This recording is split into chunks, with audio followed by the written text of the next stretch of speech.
November 23, 1942. Kummersdorf Proving Grounds, 40 kilometers south of Berlin.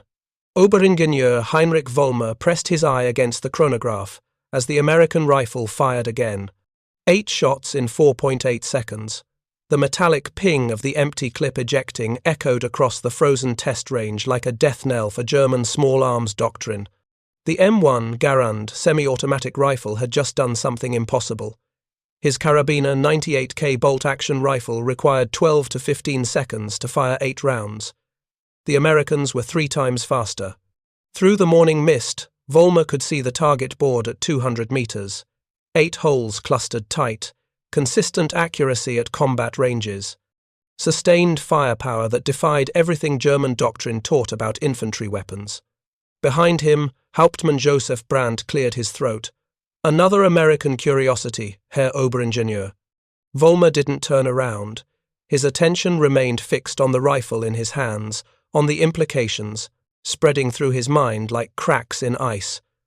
This is different, Hauptmann. This changes everything. 3 M1 Garand rifles had arrived from North Africa, captured from Patton's forces near Kasserine Pass. As Vollmer examined them, standard procedure gave way to growing unease. The M1 wasn't just different, it represented a fundamental shift in how industrial nations equipped mass armies. The weapon operated on a gas system, cycling automatically. No manual bolt manipulation, no break in sight picture, no loss of target acquisition. Vollmer had seen Germany's own Gewehr 41, plagued with reliability problems and limited to a few thousand units per year. The M1 Garand showed no such weaknesses. He disassembled the weapon methodically. Every part showed signs of mass production. Stamped components where German rifles used milled parts. Simplified designs that sacrificed theoretical perfection for practical reliability. If you're enjoying this deep dive into the story, hit the subscribe button and let us know in the comments from where in the world you are watching from today. Hauptmann Brandt picked up one of the stamped parts, examining it with barely concealed disdain. American manufacturing. Crude, but effective for their purposes. They lack our precision engineering standards. Vollmer set down the operating rod he'd been examining. That's exactly the problem, Hauptmann. They don't need precision when they have volume. The implications were mathematical, and mathematics didn't care about engineering pride or doctrinal superiority. If an American soldier could fire 3 times as many aimed shots as a German soldier in the same time period, that represented a 3-to-1 firepower advantage at the individual level. Scale that across a rifle company. 200 American soldiers with M1 Garands could deliver the same firepower as 600 Germans with Kar98k rifles. The arithmetic was brutal and undeniable. Vollmer walked to the firing line with Unteroffizier Klaus Richter, a combat veteran from Stalingrad. Fire the Kar98k at those targets, 8 rounds as quickly as you can maintain combat accuracy. Then do the same with the M1 Garand. Richter took the German rifle first, settling into prone position. Load 1 round, chamber it, fire. Work the bolt. The process was smooth, efficient. 8 rounds in 14.2 seconds, 7 hits within the scoring circle. Then Richter took the M1 Garand. He loaded an on-block clip, settled into position. The first shot surprised him. No bolt to work. Just aim, squeeze, aim, squeeze. 8 shots in 5.1 seconds, 8 hits. Tighter grouping than the Kar98k despite the faster fire rate. Mein Gott, Richter whispered. With this rifle, I could have held that position at Stalingrad. 1 man with this weapon equals 3 men with the Kar98k. Vollmer nodded. Now imagine that every American soldier carries one. The mathematics shifted from concerning to catastrophic. Brandt finally spoke. Surely, production cannot support such numbers. Vollmer pointed to the stamped parts. This rifle was designed for mass production. Our intelligence estimates American M1 Garand production at 800 units per day from Springfield Armory alone. Winchester produces another 600 daily. That's 1,400 rifles per day, 500,000 per year. The numbers were staggering. Mauser factories produced 8,000 Kar98k rifles daily across all facilities, but those were simpler bolt actions. The Americans were producing semi-automatic rifles at impossible rates. Brandt's skepticism was crumbling, replaced by the beginnings of genuine concern. But our intelligence also reports that American soldiers are poorly trained, their marksmanship inadequate. Surely superior German training compensates for any technical disadvantage. Vollmer handed him the target results. Look at these groupings. Richter achieved better accuracy with the Garand than with our own rifle, and he'd never fired the weapon before today. The M1 doesn't require superior marksmanship. It enables superior marksmanship. The afternoon testing revealed more uncomfortable truths. In rapid target engagement, the M1 allowed shooters to engage 3 times as many targets. In endurance testing with 200 rounds, the M1 maintained consistent accuracy, while the Kar98k showed degradation from shooter fatigue. Working a bolt required physical effort that accumulated over hundreds of repetitions. In -15 degrees testing, both functioned reliably, but the M1's gas system showed no freezing issues. Vollmer compiled his findings. The M1 Garand represented a generational leap in infantry small arms, transforming individual riflemen into fire support elements. But the technical specifications were only part of the story. The deeper implications concerned logistics, training, and the industrial capacity required to field such weapons at scale. Vollmer had visited German small arms factories. He understood the challenges of precision, manufacturing, the bottlenecks in production, the skilled labor requirements for complex machining operations. The Kar98k was a masterpiece of traditional gunsmithing. Hand-fitted parts, carefully machined components, quality control standards that ensured each rifle met exacting specifications. It was a weapon built by craftsmen for soldiers who understood marksmanship as an art form. The M1 Garand was something different, a weapon built by industrial engineers for mass armies. Stamped parts reduced machining time, simplified designs eliminated fitting procedures, loose tolerances allowed for higher production rates while maintaining acceptable reliability. It was the difference between a custom automobile and an assembly line product. The custom car might be superior in specific ways, but the assembly line could produce 100 cars in the time it took to build one custom vehicle. As evening fell, Vollmer reviewed test data before submitting his report. The door opened. Oberstleutnant Werner Dittmar entered, his face carrying unwelcome news. Vollmer, this report cannot go forward as written. The data is accurate, Herr Oberstleutnant. Dittmar closed the door. I don't dispute your data. I dispute the implications. He picked up the prototype G41 rifle. We have our own semi-automatic program. The G41, soon the G43. Vollmer gestured to the disassembled G41. The G41 has a failure rate 3 times acceptable standards. Production is 6,000 units. The Americans produce 1,400 M1 Garands per day. He pulled out production reports. Converting a factory from Kar98k to G41 requires 18 months minimum. Production drops to 30% during that time. The Americans started this in 1936. 6 years of specialized factories, manufacturing expertise, supply chains. Air raid sirens interrupted them. Distant but unmistakable. British bombers over German targets. Those bombers target our factories, Vollmer said quietly. Meanwhile, American factories operate 3 shifts, 3,000 miles from combat zones. Dittmar's voice lost its certainty. What do you recommend? Document everything. Provide troops accurate intelligence. Train them to compensate through superior tactics. But most importantly, be honest. The Americans have superior industrial capacity. Pretending otherwise kills German soldiers.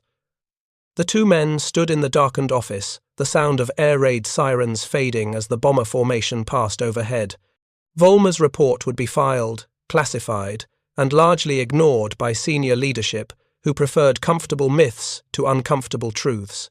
But the M1 Garand would remain, a physical manifestation of American industrial philosophy, waiting to teach lessons that German doctrine refused to learn. December 7, 1942. Vollmer presented his findings to Wehrmacht specialists and senior officers in a bunker beneath Berlin. 15 officers filled the room. Some were engineers, others were field commanders. At the head sat General Major Kurt Herzog, Chief of Small Arms Development. Vollmer arranged his materials: 3 rifles, the Kar98k, the G41, and the captured M1. Beside them, target results, chronograph data, production estimates. Gentlemen, I've evaluated captured American small arms. What I've discovered challenges fundamental assumptions.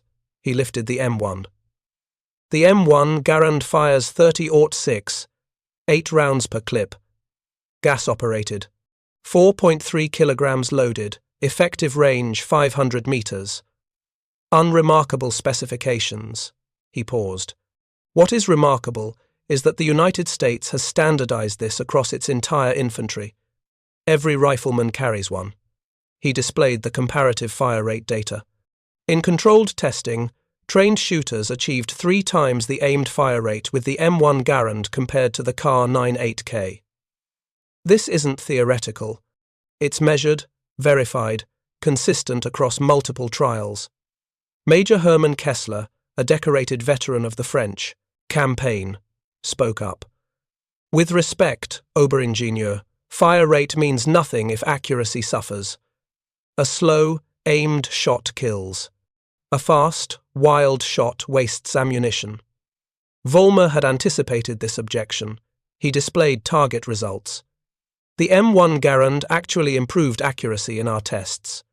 The semi-automatic action keeps the shooter on target, no break in position to work a bolt. Sight alignment remains consistent from shot to shot. The room stirred with skepticism. General Major Herzog leaned forward.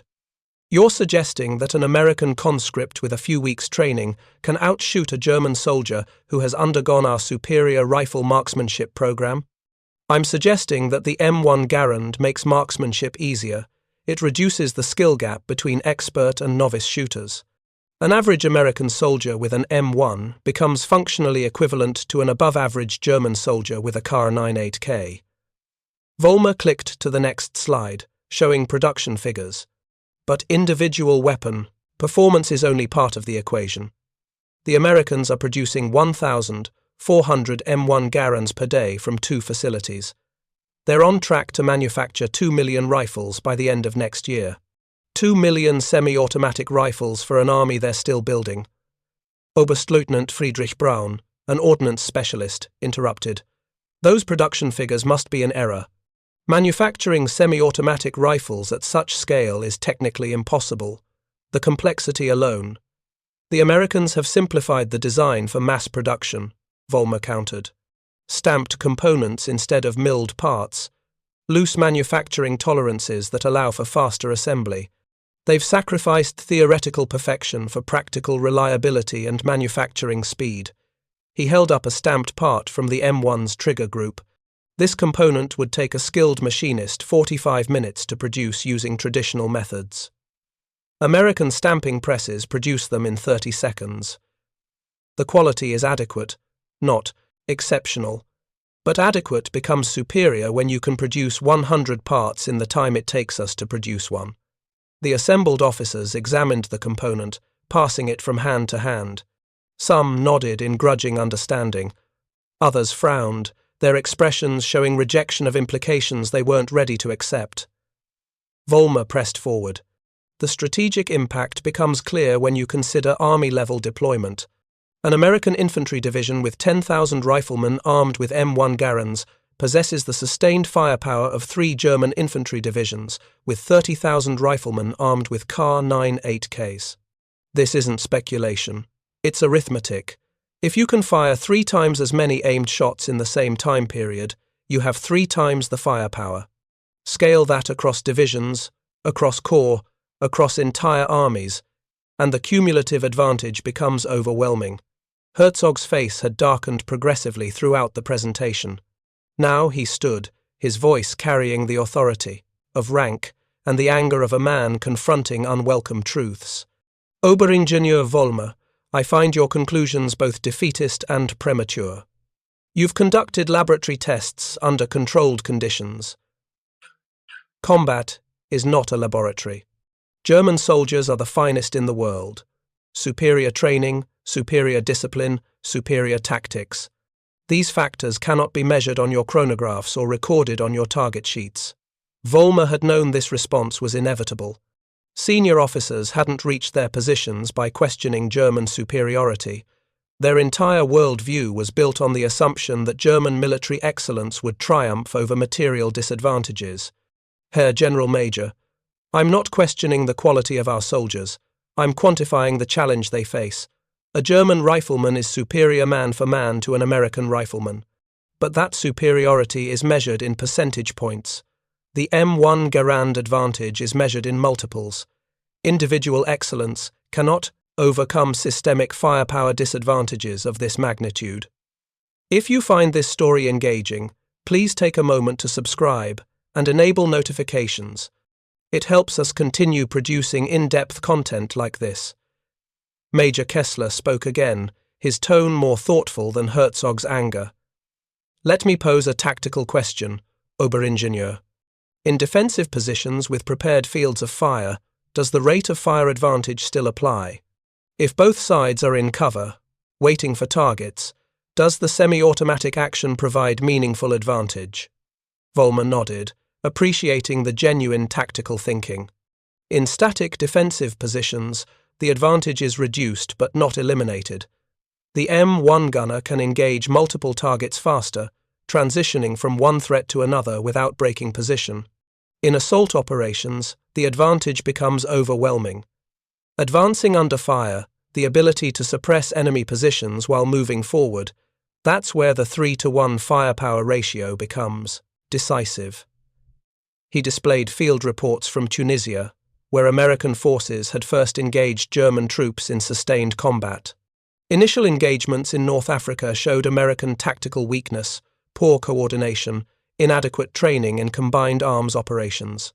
But their small arms firepower was consistently noted by German after-action reports. Individual American soldiers were suppressing German positions effectively, forcing our troops to keep their heads down rather than returning accurate fire. Oberstleutnant Braun examined the M1 Garand more closely, working the action, feeling the smooth operation of the gas system. What about reliability? Complex mechanisms fail in field conditions, mud, sand, extreme temperatures. Our Kar98k is proven in these environments. American engineers anticipated field conditions from the beginning, Vollmer replied. The M1 was tested in Arctic conditions, desert heat, tropical humidity. The gas system is self-contained, sealed from external contamination. Tolerances are loose enough to operate with dirt in the action. It's not as refined as German mechanisms, but it's more forgiving of neglect and abuse. He pulled out maintenance manuals, captured with the rifles. And look at the maintenance procedures. A typical American soldier can field strip and clean an M1 Garand with minimal training. The design assumes that maintenance will be performed by semi-skilled personnel under adverse conditions. It's engineered for user-friendliness, not mechanical elegance. The briefing continued for another 2 hours, delving into specific technical details, discussing potential countermeasures, debating whether Germany's semi-automatic rifle programs could close the gap. Vollmer presented data on the G41's continuing problems, the development timeline for the improved G43, the manufacturing challenges of scaling up production. The conclusion was inescapable but unpalatable. Germany could produce semi-automatic rifles. The technology was understood, the engineering challenges were being addressed. But catching up to American production capacity would take years. Years that the Wehrmacht didn't have. Years during which millions of American soldiers would carry M1 Garands, while German infantry made do with bolt-action rifles developed before the First World War. As the meeting concluded, Herzog approached Vollmer privately. His anger had cooled, replaced by weary resignation. "Your report will be classified. The Führer cannot hear that American weapons are superior to German weapons. It contradicts everything we've told him about our technological advantage. Vollmer gathered his materials carefully. With respect, Herr General Major, I haven't said American weapons are superior. I've said American industrial capacity is superior. The M1 Garand is a good rifle, not a miraculous one. What makes it dangerous is that the Americans can produce them in unlimited quantities. Herzog nodded slowly. That distinction will be lost on leadership. They want solutions, not explanations. They want German engineering to triumph over American mass production. Can you give them that? The question hung in the air between them. Vollmer looked at the three rifles on the table, representing three different philosophies of warfare. The Kar98k, a masterpiece of precision gunsmithing, built for soldiers who were marksmen first. The troubled G41, Germany's attempt to match American capabilities using traditional manufacturing approaches. The M1 Garand, a weapon built not for perfection but for proliferation. I can give them the truth, Herr General Major. Whether they accept it is beyond my control. Vollmer remained in the briefing room, surrounded by data that no one wanted to acknowledge, holding a captured rifle that represented a future German military planners refused to accept. Outside, the war continued. American factories ran 3 shifts, producing 1,400 M1 Garands every single day. German factories struggled under Allied bombing, their production disrupted, their skilled workers conscripted for military service. The arithmetic of industrial warfare was being written in steel and gunpowder, and the mathematics favoured the side with more factories, more workers, more resources, and the breathing space to use them. January 15, 1943. Vollmer received new orders. He was to travel to the Eastern Front, to frontline units engaging Soviet forces, to assess German small arms performance under actual combat conditions. It was a transparent excuse to remove him from Berlin, to silence his uncomfortable conclusions by burying him in the chaos of active operations. But Vollmer accepted the assignment without protest. Laboratory data only told part of the story. The real test of weapons happened where bullets met flesh, where mechanical theory collided with human reality. If German soldiers were going to face M1 Garand-equipped Americans with increasing frequency, they needed practical guidance from someone who understood what they were up against. The train journey east took 3 days, passing through countryside scarred by war. Bombed rail yards, burned-out villages, refugee columns trudging through winter snow. Vollmer watched the landscape scroll past his window, noting the material evidence of a war economy under strain. Shortages of everything: food, fuel, replacement parts. The industrial might that had powered Germany's early victories was being ground down by attrition on multiple fronts. He arrived at a regimental headquarters 60 kilometers behind the main battle line. The commander, Oberst Hans Dietrich, greeted him with barely concealed irritation. Oberingenieur Vollmer, I was told you're here to study our weapons. I should inform you that my regiment has more pressing concerns than technical evaluations. We're preparing for a major offensive operation. Vollmer unpacked his equipment in a cramped office that smelled of wood smoke and unwashed men. I won't interfere with operations, Herr Oberst. I need access to frontline troops, permission to interview soldiers about their weapons experiences, and opportunity to examine captured enemy equipment. Dietrich softened slightly. You'll find no shortage of opinions about our rifles. Every soldier has complaints. They want better weapons, more ammunition, improved winter gear, hot food. What they have is what we can provide, which is never enough. Over the next week, Vollmer embedded himself with frontline infantry companies, observing, questioning, documenting. The soldiers were surprisingly willing to talk. Most had never seen a weapons engineer at the front, and Vollmer's genuine interest in their experiences created rapport that rank alone couldn't establish. Feldwebel Otto Schneider commanded a rifle squad that had been fighting since the invasion of Poland. His men were veterans, survivors of campaigns across 3 years and thousands of kilometers. They knew their Kar98k rifles intimately, understood their strengths and limitations with the clarity that came from depending on them for survival. The car is reliable, Schneider explained, demonstrating the bolt action with practiced efficiency. Cold, heat, mud, it works. You can drag it through hell and it'll still fire.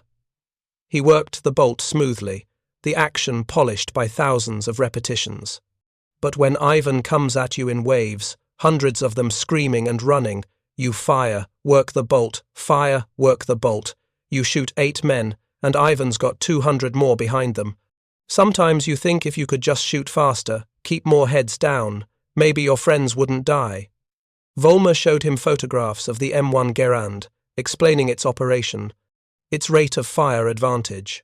Schneider studied the images with the intensity of a man evaluating a potential enemy. Semi-automatic, 8 shots without touching the bolt. That's 3 times faster than what we have. He looked up at Vollmer, his eyes holding hard knowledge. When do we get them? Not in time. Schneider handed back the photographs. Then you better teach us how to fight them. Because if the Americans land in France with these rifles, every one of them shooting 3 times faster than us, we're going to need more than good marksmanship to survive. The comment stayed with Vollmer as he continued his frontline research. Tactical adaptations. That's what German troops needed. Not fairy tales about superior engineering catching up to American production, not promises of wonder weapons that would appear just in time, practical guidance on how to fight an enemy with superior individual firepower. He began compiling tactical notes, recommendations for engaging M1 equipped infantry, emphasize prepared positions that negated mobility advantages, use automatic weapons to suppress before American semi-automatic fire could, establish dominance, coordinate squad-level fire to concentrate volume against individual targets, target American riflemen first before they could bring superior firepower to bear. The notes accumulated in his journal, each recommendation a tacit admission that German infantry would be fighting from a position of technical disadvantage. It was the antithesis of everything Wehrmacht doctrine promised. German soldiers were supposed to have the best equipment, the best training, the best support. Instead, Vollmer was writing survival guides for troops who would face enemies with better rifles. February 3, 1943. Vollmer accompanied a patrol into no man's land, a frozen hellscape between German and Soviet positions. The temperature was -20 degrees Celsius, cold enough that weapons required special attention to prevent mechanisms from freezing. The patrol's mission was simple: probe Soviet positions, capture prisoners for intelligence, return before dawn. Vollmer had insisted on joining despite protests from Oberst Dietrich. He needed to see how weapons performed under actual combat conditions, not in the controlled environment of firing ranges or the sanitized reports that filtered up through command channels. Combat was chaos, fear, exhaustion, and adrenaline. Weapons that worked perfectly in testing sometimes failed when soldiers' hands shook from cold and terror. The patrol moved through a shattered village, skeletal buildings offering concealment but little cover. Schneider led from the front, his Kar98k held ready, his eyes constantly scanning for threats. Behind him, 8 soldiers moved with the practiced silence of men who understood that noise meant death. Vollmer stayed in the middle of the formation, his role as observer limiting his usefulness, but his presence accepted as payment for the tactical intelligence he'd been providing. They found the Soviet listening post in the basement of a destroyed church. 3 soldiers, half-frozen, poorly equipped, but armed with Mosin Nagant bolt-action rifles that were functionally equivalent to the German Kar98k. The brief firefight that followed was instructional in its violence. Both sides armed with bolt-action rifles, both sides working their weapons frantically, trying to get shots off before the enemy. The Soviet position fell quickly, not because German weapons were superior, but because Schneider's squad had better tactics, better coordination, better training. But as Vollmer helped search the captured position, he imagined the same scenario with different weapons. If those Soviet soldiers had been Americans with M1 Garands, the fight would have played out differently. Semi-automatic fire from the basement, multiple shots from each defender before German soldiers could work their bolts and return fire. Suppression that would have pinned the attackers, given defenders time to coordinate, maybe call for support. The mathematics of combat shifted dramatically when one side could fire 3 times faster. Schneider's tactical excellence had won this engagement, but tactical excellence had limits when facing systemic firepower advantages. Eventually, superior tactics encountered situations where material superiority mattered more than skillful employment of inferior equipment. They returned to German lines with 2 prisoners and hard-won intelligence. Vollmer's journal gained another entry. Combat at close range against enemies with equivalent weapons demonstrates tactical skill, determines outcomes. Question: what tactical skill compensates for 3-to-1 firepower disadvantage at individual level? Answer remains elusive. March 8, 1943. Vollmer received an encrypted telegram from Berlin. New intelligence from North Africa. American forces had conducted a major operation at Kasserine Pass. Initial German success, followed by American counterattack that pushed Wehrmacht forces back. Field reports mentioned devastating American small arms fire. Request for technical evaluation of captured equipment and tactical recommendations. Vollmer knew what the telegram really meant. His warnings about M1 Garand capabilities were being validated by combat results, and now senior command wanted solutions they'd previously rejected. He drafted a response detailing his findings, recommendations for tactical adaptations, training modifications, and the uncomfortable conclusion that German infantry was facing a structural disadvantage that could only be addressed through industrial changes that would take years to implement. The response he received was brief and bureaucratic. Report received. Continue current assignment. Further instructions to follow. Translation: we acknowledge the problem, but have no solution. So continue documenting the situation while we hope it resolves itself. April 20th, 1943. Vollmer was recalled to Berlin for another round of briefings. The German semi-automatic rifle program had progressed. The G43, an improved version of the troubled G41, was showing promise in testing. Production was being ramped up, with plans to manufacture 50,000 units by year's end. It was progress. Inadequate progress against an enemy producing 500,000 M1 Garands in the same time frame, but progress nonetheless. The briefing room held many of the same officers who had attended Vollmer's December presentation, but the atmosphere was different now. Combat reports from multiple theaters confirmed his assessments. American small arms firepower was creating tactical challenges that German troops were struggling to overcome. The data was no longer theoretical. It was written in casualty reports and after-action reviews from units that had engaged M1-equipped American forces. General Major Herzog looked older, the weight of unwelcome truths visible in the lines around his eyes. Oberingenieur Vollmer: your assessments have proven distressingly accurate. American semi-automatic rifles are creating firepower disparities that our troops find difficult to counter. We need practical solutions. Vollmer presented his tactical recommendations, the accumulated wisdom from months of frontline observation. Emphasize defensive positions. Use automatic weapons to establish fire superiority before engaging with rifles. Concentrate fire. Don't allow American riflemen to engage targets individually. Target leaders and automatic weapons first to disrupt American fire coordination. But as he spoke, he could see the officers calculating the same arithmetic he'd been wrestling with for months. Tactical adaptations could mitigate advantages but not eliminate them. A 3-to-1 firepower disparity was a structural problem that required structural solutions. Better tactics helped soldiers survive. They didn't win battles against enemies who could shoot 3 times faster. Major Kessler raised the question everyone was thinking but few wanted to voice. Oberingenieur, be frank with us. Can tactical modifications truly compensate for the firepower advantage you've documented? Or are we training our soldiers to fight more effectively while acknowledging they'll be outgunned in any sustained engagement? Vollmer had spent months preparing for this question.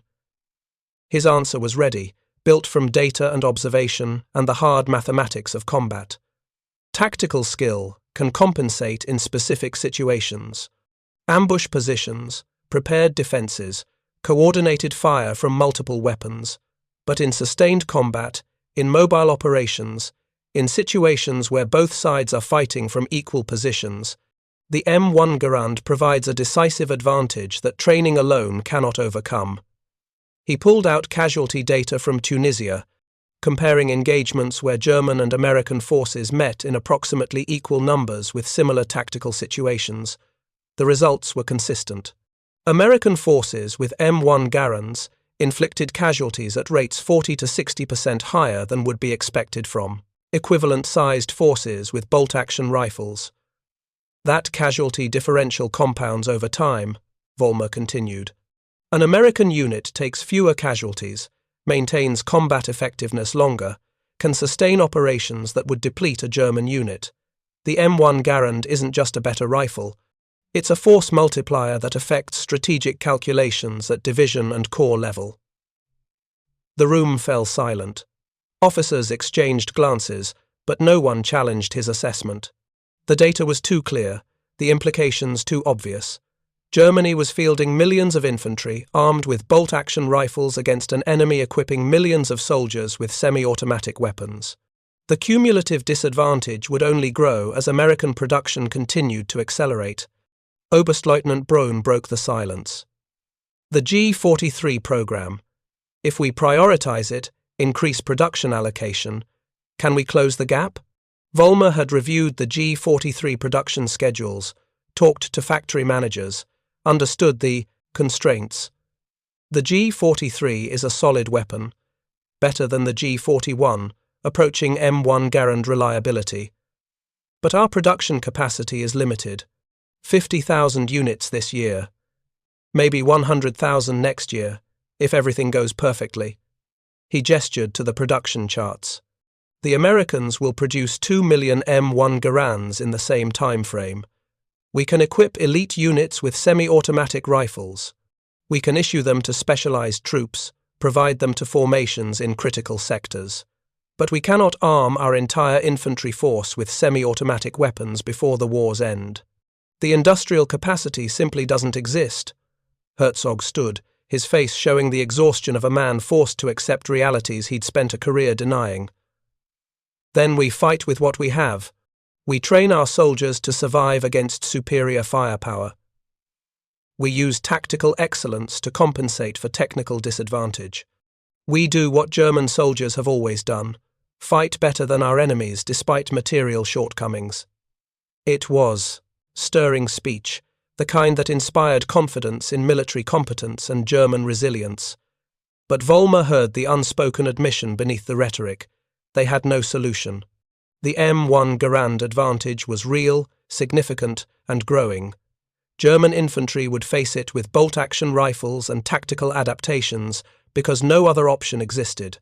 The meeting concluded with orders for Vollmer to prepare training materials, tactical guidance documents, and weapons familiarization courses for units likely to face American forces. His expertise in M1 Garand capabilities would be distributed throughout the Wehrmacht, preparing soldiers for an enemy that could shoot 3 times faster than they could. June 10, 1943. Vollmer stood on a firing range outside Berlin, watching Wehrmacht training instructors practice the tactical adaptations he'd developed. Squads learning to coordinate fire, to concentrate volume against individual targets, to leverage prepared positions against mobile enemies. The training was sound. The techniques were proven. They would save German lives. But as Vollmer watched soldiers execute complex fire and movement drills designed to counter superior American firepower, he couldn't escape the fundamental mathematics. Every adaptation, every tactical refinement, every training improvement was predicated on German soldiers fighting harder and smarter to compensate for having worse equipment. The Kar98k remained an excellent bolt-action rifle. German soldiers remained among the best-trained infantry in the world. But they would face American soldiers with M1 Garands, weapons that transformed average troops into effective fighters, that made marksmanship easier, that provided firepower advantages no amount of training could fully overcome. One of the instructors approached Vollmer during a break. Hauptmann Ludwig Graf had been pulled from the Eastern Front to help develop the new training curriculum. He'd fought at Stalingrad, witnessed the grinding attrition of urban combat where every bullet mattered. Herr Oberingenieur, the men have a question they're afraid to ask their officers. Vollmer nodded for him to continue. Graf glanced back at his training squad, then spoke quietly. If the Americans have these semi-automatic rifles, and we know they're better than what we have, and we can't match their production, are we telling these soldiers they're being sent to fight a war we've already lost? The question hung in the air between them. It was the thought that haunted every honest military professional who understood industrial warfare. Germany had started this war with superior tactics, superior training, and adequate equipment. But wars weren't won by who started better. They were won by who could sustain operations longer, replace losses faster, and bring more resources to bear over time. We're teaching them to survive, Hauptmann, Vollmer finally answered. We're giving them every advantage we can, provide within the constraints we face. Whether that's enough. He trailed off, the implications too dangerous to voice fully.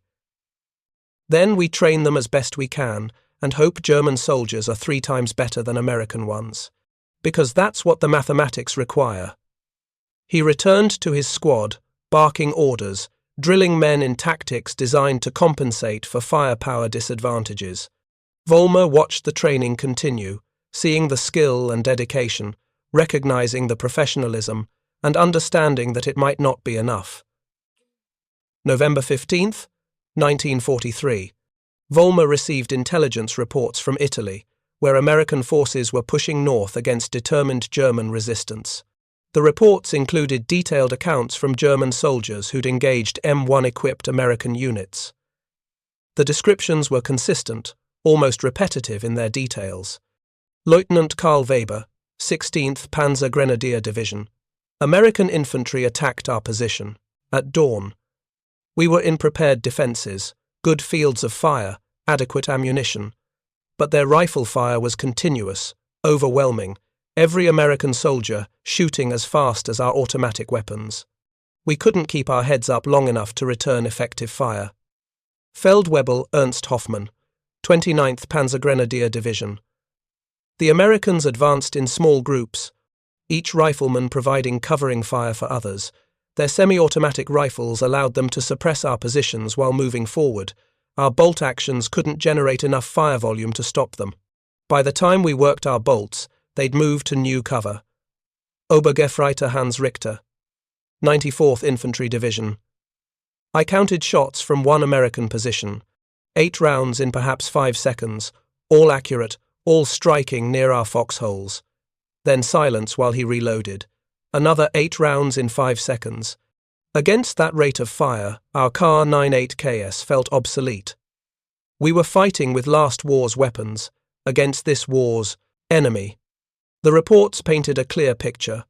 German tactical skill remained high. German soldiers fought bravely, used cover effectively, coordinated their defences well. But American firepower advantages were decisive in sustained engagements. The M1 Garand wasn't winning battles by itself, but it was making American victories easier and German resistance costlier. Vollmer compiled the reports into a comprehensive analysis that would never be officially acknowledged, but would circulate quietly among Wehrmacht officers who dealt with reality rather than propaganda. His conclusion was stark. The M1 Garand has transformed American infantry from a force dependent on machine guns for firepower into a force where every rifleman provides effective, sustained fire.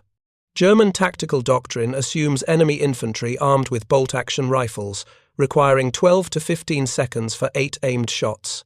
American infantry armed with M1 Garands complete the same task in 4 to 5 seconds. This threefold disparity in individual firepower creates cascading effects at squad, platoon, company, and battalion level. Tactical adaptations can mitigate but not eliminate this disadvantage. January 8, 1944. Vollmer was summoned to a secure facility outside Munich. The meeting included senior ordnance officers, industrial planners, and representatives from weapons manufacturers. The topic was Germany's semi-automatic rifle program and the sobering reality of production capacity. The G43 had entered production. Early reviews from combat units were positive. Reliability was good, accuracy was acceptable, and soldiers who received the weapon reported significantly improved effectiveness.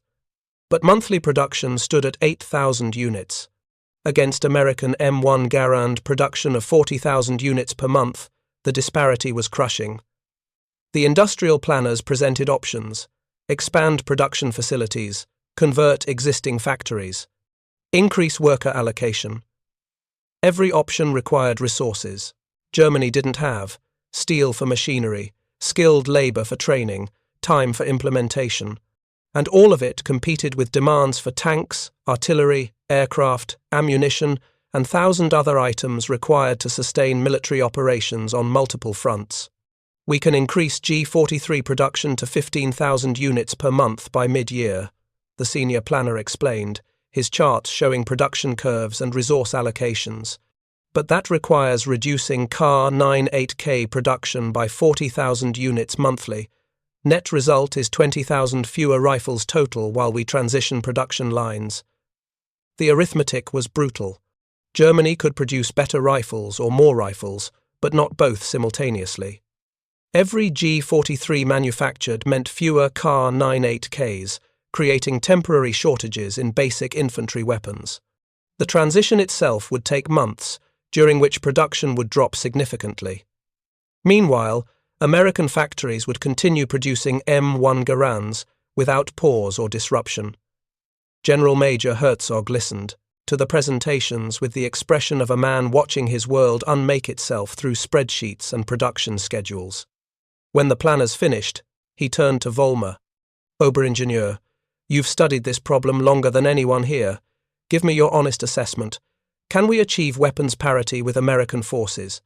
Vollmer had prepared multiple versions of this answer, each calibrated to different audiences with different tolerances for uncomfortable truths. But Herzog had asked for honesty, and the assembled officers had the authority to act on accurate information. This wasn't the time for diplomatic evasion. "No, Herr General Major, we cannot achieve weapons parity. The Americans have a 6-year head start in semi-automatic rifle production. They have undisrupted factory capacity running multiple shifts. They have access to raw materials without constraint. They have a workforce that isn't being depleted by military conscription. We can improve our position. We can equip more soldiers with better weapons. But we cannot match American production capacity before war's end." The room absorbed this assessment in silence. Then Herzog asked the follow-up question that everyone needed answered. "Then what do we do?" Vollmer gathered his thoughts, choosing words carefully. "We prioritize. Equip elite formations with G43s first. Panzer Grenadiers, paratroopers, units most likely to face American forces. Maintain Kar98k production for general infantry. Continue tactical training that compensates for firepower disadvantages. And we be honest with our soldiers about what they're facing." "Honest?" Herzog's eyebrow raised.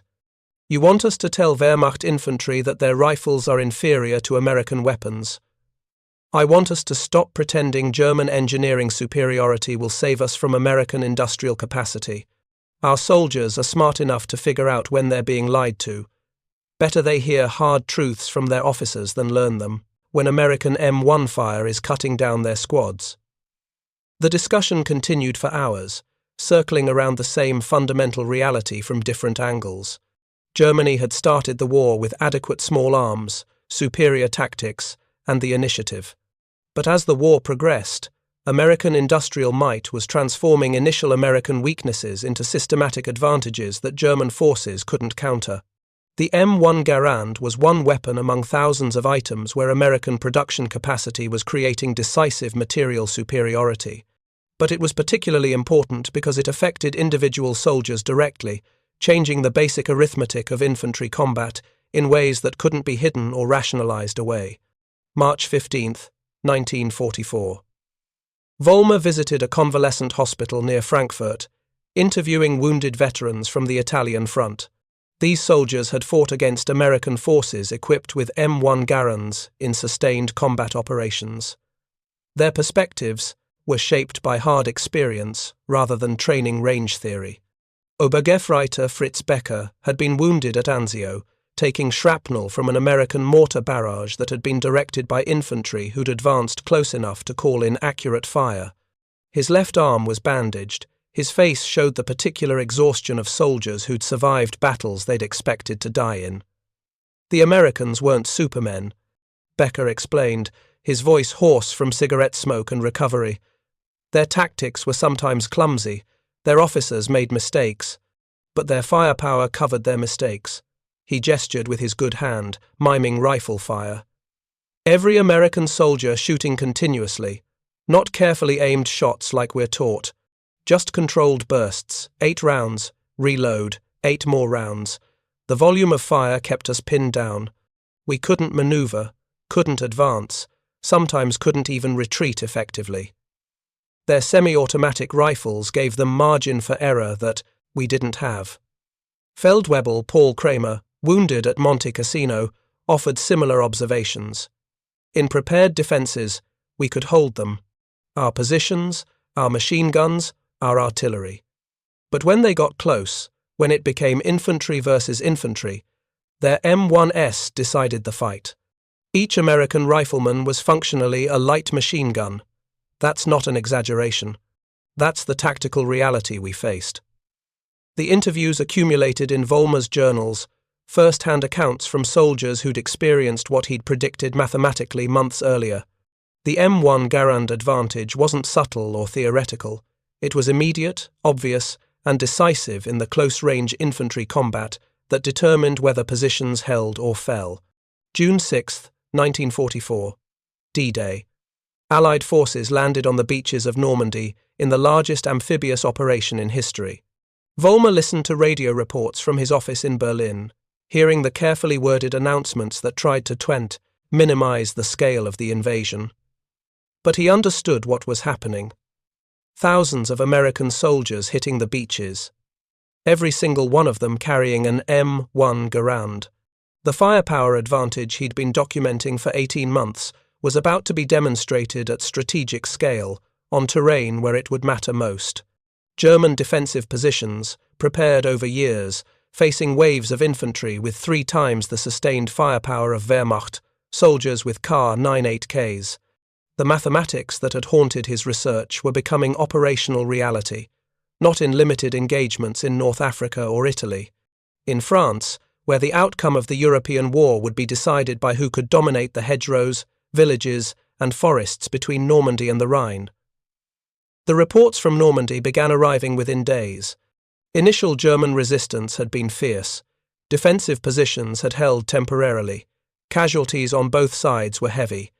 But American forces were establishing themselves ashore, bringing tanks and artillery and supplies.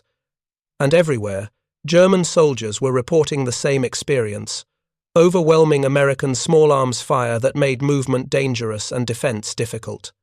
Oberst Heinrich Kruger, 352nd Infantry Division, reported from Omaha Beach sector, "American infantry firepower exceeds any engagement parameters we planned for. Every advancing soldier maintains continuous fire. Our defensive positions are being suppressed by rifle fire alone, without need for American automatic weapons. Casualties are heavy. Ammunition consumption on both sides is extreme. Request immediate reinforcement and resupply." The request couldn't be met. German reserves were already committed, supplies were constrained by Allied air superiority, and reinforcements were needed everywhere simultaneously. The Normandy fighting was revealing what Vollmer had predicted: American industrial capacity translated into tactical advantages that German skill and determination could blunt but not overcome.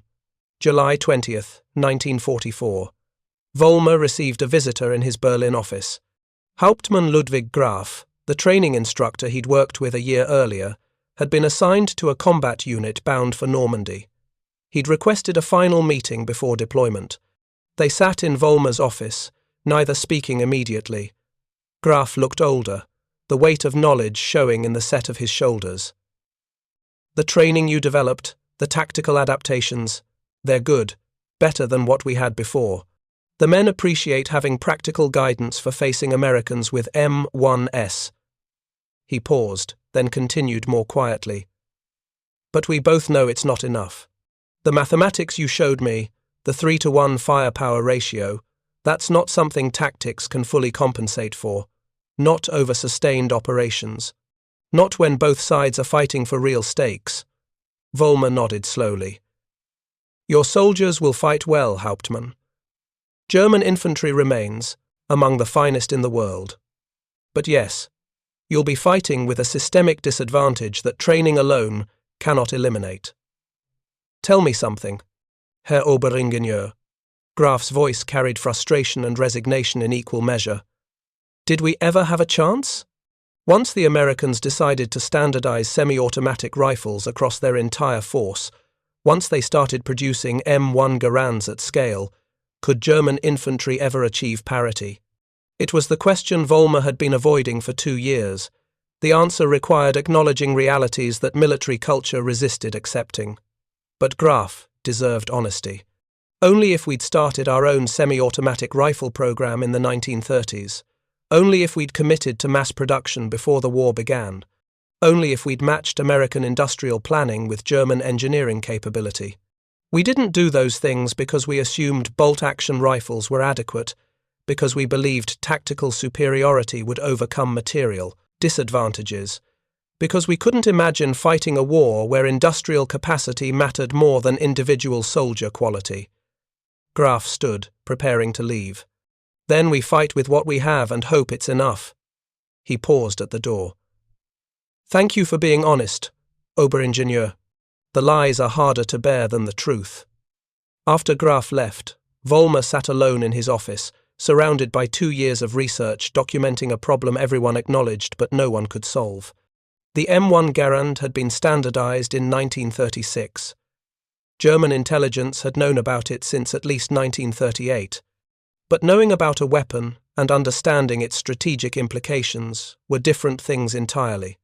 German military planners had seen semi-automatic rifles as incremental improvements, modest advantages that well-trained soldiers with bolt actions could overcome. They'd failed to grasp that the M1 Garand represented a philosophical shift in how industrial nations equipped mass armies, not with the best weapon that craftsmen could produce in limited numbers, but with good weapons that factories could produce in unlimited quantities. August 10, 1944. Vollmer compiled his final report on the M1 Garand's tactical and strategic implications. 2 years of research, hundreds of interviews, analysis of combat reports from 3 theatres of operation. The conclusion was comprehensive and damning. The United States Army's decision to standardize the M1 Garand semi-automatic rifle as its primary infantry weapon has created a sustained firepower advantage that German forces cannot effectively counter with current equipment. Individual American riflemen possess firepower equivalent to small automatic weapon teams, allowing American infantry to dominate close-range engagements even when outnumbered or outmaneuvered. German tactical excellence and superior training can achieve local victories, but systemic firepower disadvantages create cumulative effects that favor American forces in sustained operations. Recommendation: prioritize semi-automatic rifle production for elite formations, maintain current bolt-action rifle production for general infantry, continue tactical training adaptations, and acknowledge to field commanders that German infantry faces material disadvantages that tactics alone cannot fully overcome. The report was classified immediately and distributed to a limited audience of senior officers already understood its contents. It changed nothing operationally, but served as official recognition that the problem Vollmer had identified in 1942 remained unsolved in 1944. The war continued. American forces pushed through France, their advance measured in kilometers gained, and casualties suffered. German forces resisted with skill and determination, inflicting losses, contesting every village, making the Americans pay for every meter of ground. But they were fighting with Kar98k bolt-action rifles against enemies with M1 Garands, and the mathematics eventually asserted themselves. Thank you for watching.